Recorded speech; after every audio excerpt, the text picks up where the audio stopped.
જય સોમનાથ।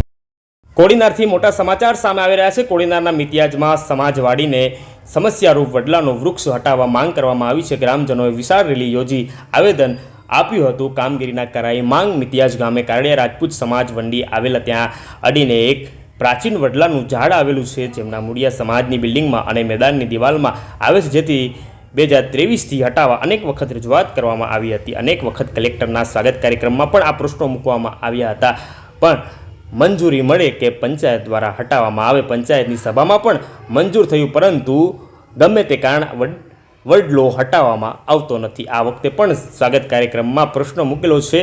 આ કારડિયા રાજપૂત સમાજની વાડી ભલે હોય, પરંતુ તમામ સમાજના લોકોને ઉપયોગમાં આવે છે, તે બાબતનું નિવેદન જયભાઈ બારડ દ્વારા આપવામાં આવ્યું છે અને એમને હાકલ પાડી હતી। સર્વ સમાજના લોકો નાલંદા સ્કૂલ પાસેથી મોટી સંખ્યામાં પગપાળા મૌન રેલીમાં જોડાય અને કોડીનાર મામલતદાર અધિકારીને આવેદનપત્ર આપવામાં આવે, તેથી કરી વહેલી તકે આ સમસ્યાનું નિરાકરણ આવે। અને આપને જો આ સમાચાર પસંદ આવ્યા હોય તો લાઈક કરજો, કમેન્ટમાં આપનો અભિપ્રાય આપજો, શેર કરજો અને સબસ્ક્રાઈબ કરજો।